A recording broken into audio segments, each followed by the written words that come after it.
Good morning, everyone. And welcome this cheery November morning to the Electoral Area Services Committee. Oh, beg your pardon. This is the Black Creek Oyster Bay Service Committee. Even more important, this is a committee of the Comox Valley Regional District, including the Strathcona Regional District member, John Rice. Between the two of us, we share this cross-jurisdictional service committee. We don't have anyone in the audience. We don't need to go through the particulars of how to get out of here or go to the bathroom. So we'll start off by acknowledging the fact that we are doing our business once again today on the official unceded territory of the Comox Nation. No delegations today.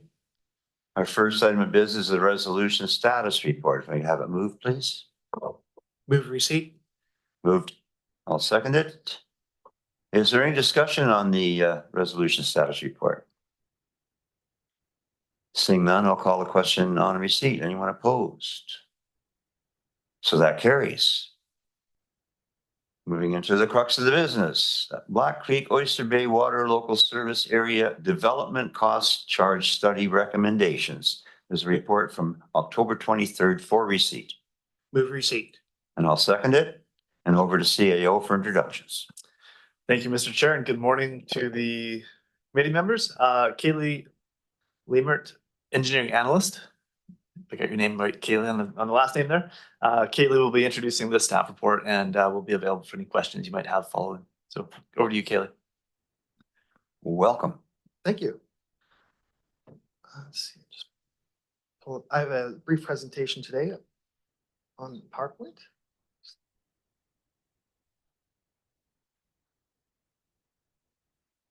Thank you. And through the CEO to the chair. Oh, can you hear me now? Be touching the mustache. So we're talking today about development cost charges in the Black Creek Oyster Bay Water Local Service Area.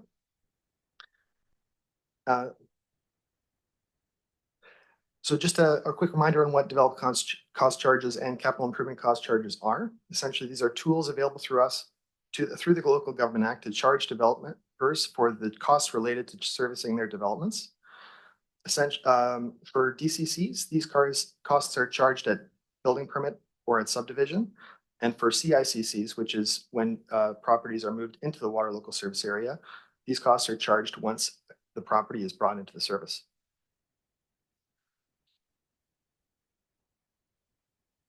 So anticipated growth and density. So most of the projected growth is attributed to the build out of the Saratoga Beach Estates development.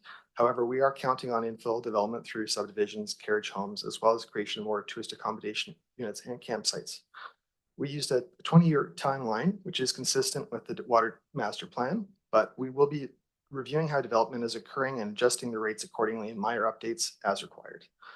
The number of persons per dwelling is a key input into the differences between each type of residential development. We used Stats Canada information for Black Creek and made adjustments based on allowances for secondary suites and information from developers' proposals where available. There are a number of projects that are required to respond to this anticipated growth, and we have developed cost estimates for each of these projects. There are a few projects identified that also benefit existing users, replacement of the main bridge crossing and construction of the second river crossing. In this case, we reviewed and adjusted the benefit factor, which is used to proportion project costs between existing users and developers. The municipal assist factor is used to assist development, and given the significant financial burden on existing users for replacing the existing aging infrastructure, a relatively low assist factor of 1% is proposed.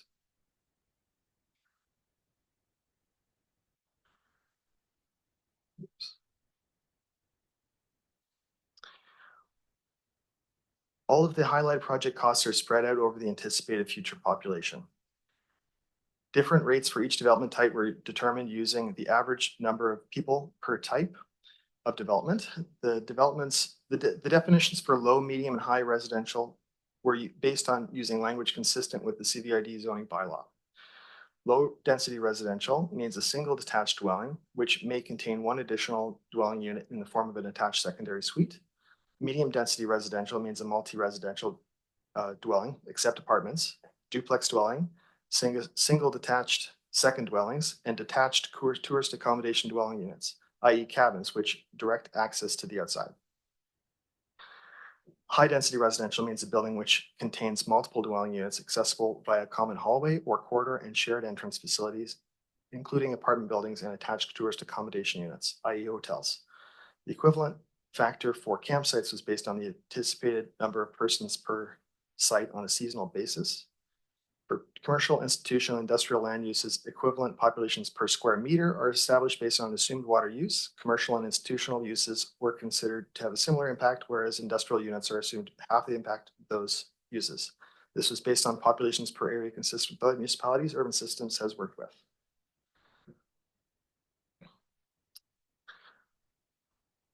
And communication, key message here is that these increases will primarily impact developers and will prevent those required costs being downloaded on existing residents. Once we post in building links, we'll be sending out direct notifications to key developers, which will hold an information session.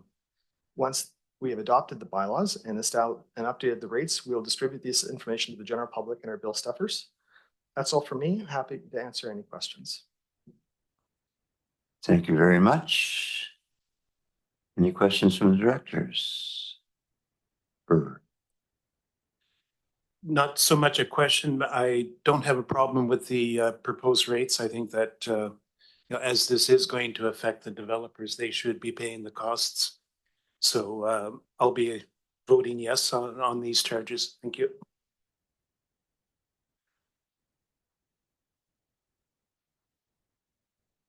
Okay, well, I have a question about whether or not there's sufficient time in the development community to react to this. And if we have people come forward, and is it at the building permit stage, or when do we actually charge the DCCs now?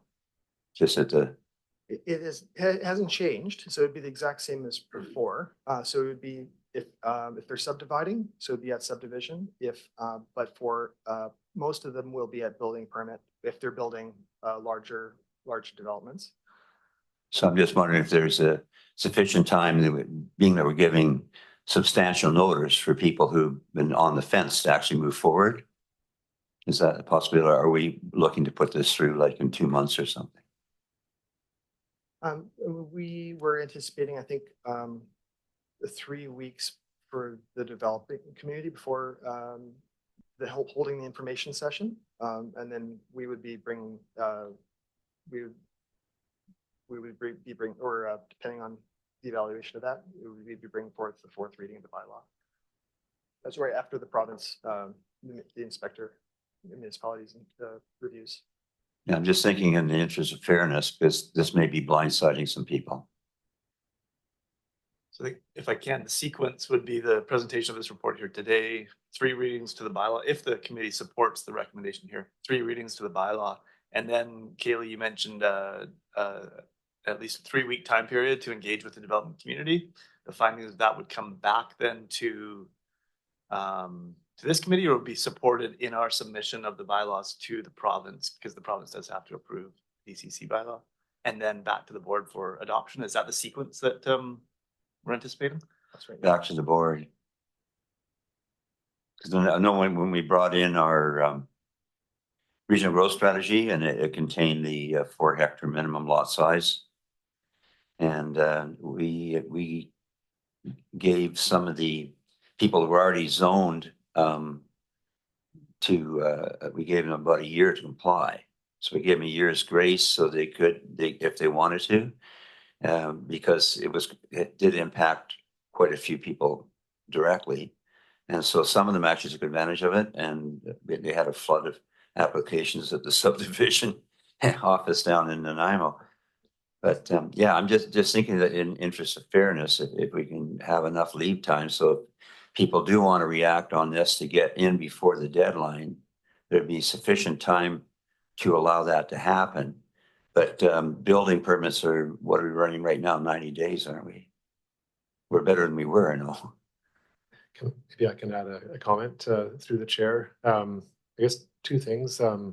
One, we have been in communication with the key developers, so they were copied on this report. So there is some awareness already that that these changes are coming. You know, it's also been a very long time since rates were adjusted in this service area. So, you know, to be frank, you know, we're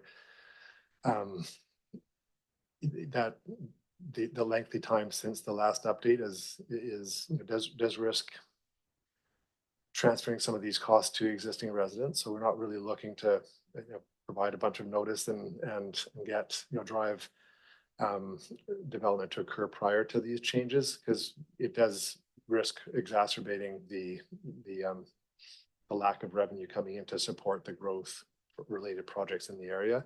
So as noted in the report, projects that are already at the application stage are considered in stream. So any projects that are kind of already reached that certain point will be held at the existing rates for a year.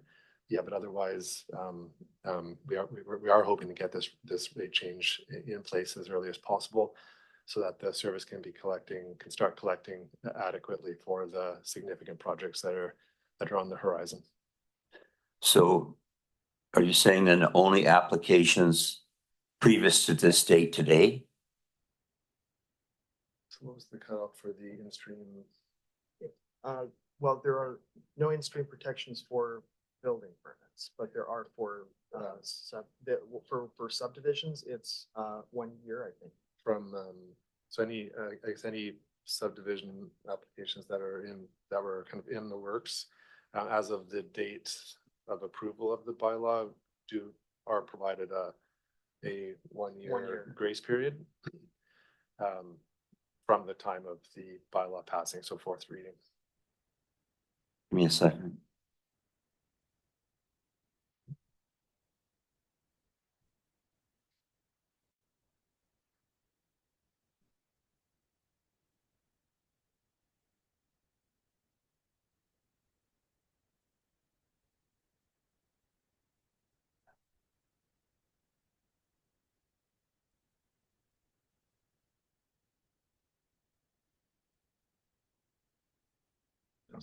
If I can just confirm that with Chris and Kaylee, the 1 year exemption, the time starts on the adoption of the bylaw, is that correct?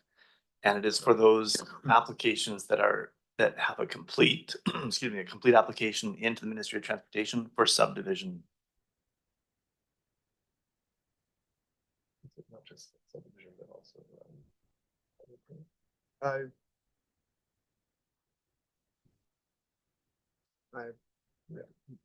subdivision and development permit. Yeah, so it's subdivision and development permit, but not building permit, to Kaylee's point. So building permits. Okay. So there is no exemption or extension for building permit applications. Those whenever those applications are made, it's the DCC rates at that time. Yeah. But for the subdivision applications, if that subdivision is submitted prior to the adoption of this bylaw, then they've got 1 year at the old rates. Correct. Yes. Okay, thank you for the clarification. Yeah, because there are some hoppers in the fire or hoppers in the works or whatever with some different developments that are sort of stalled at the present time. One being another campsite, which I don't think we come forward yet. So as long as we make sure we notify everybody and get, I like the idea of 1 year extension on that, because that's only fair, because it takes a long time for people to line up their finances and get their paperwork together. So yeah. Okay, then we'll thanks for the clarification on that. We'll take a vote on receipt, I guess. So Just one more comment, Chair.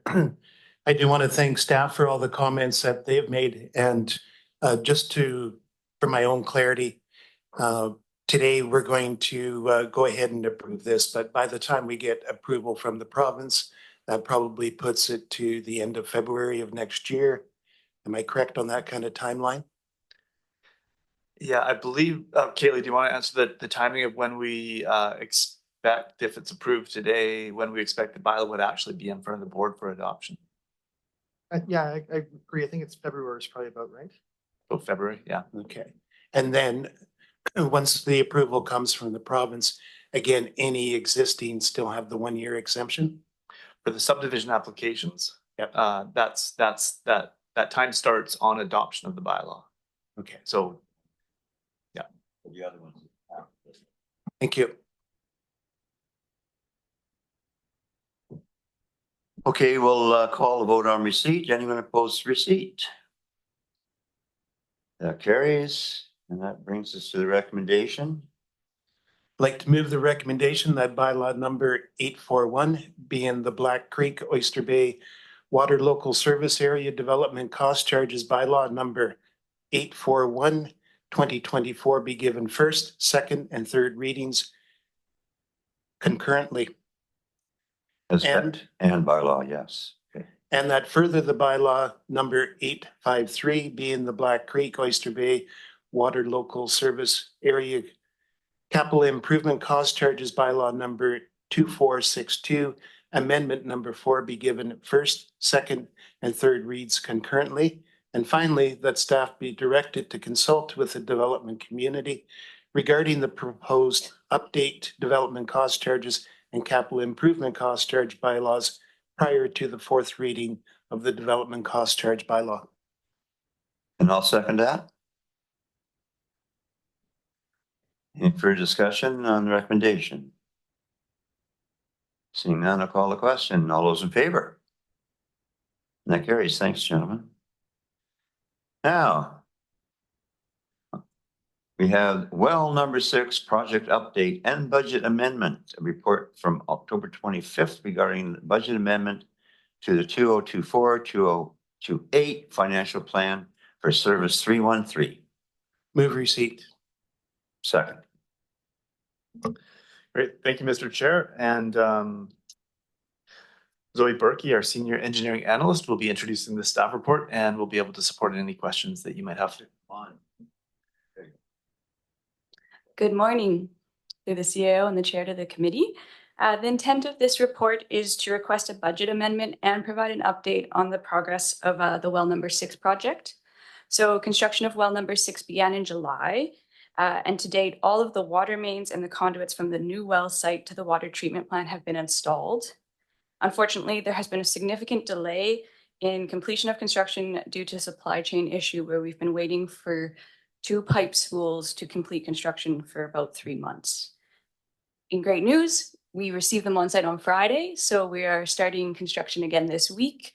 And we're working to kind of get this project done as soon as possible. However, there has been a delay.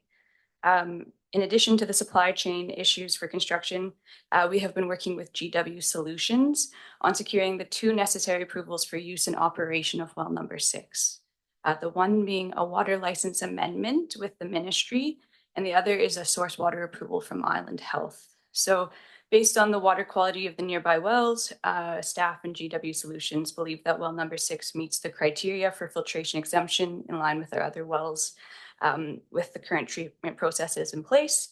And we're working with Island Health on collecting the required samples to confirm that and receive our source water approval. It's a bit of a chicken and an egg event where you need the samples, which requires the well to be operational, and here we go. So we're working through that process to cover the additional costs required for the installation of a handrail, the extra work required by GW Solutions for the source water approval process, and some additional engineering costs just because of these construction delays. We're asking for a budget amendment of $25,000 to complete the project.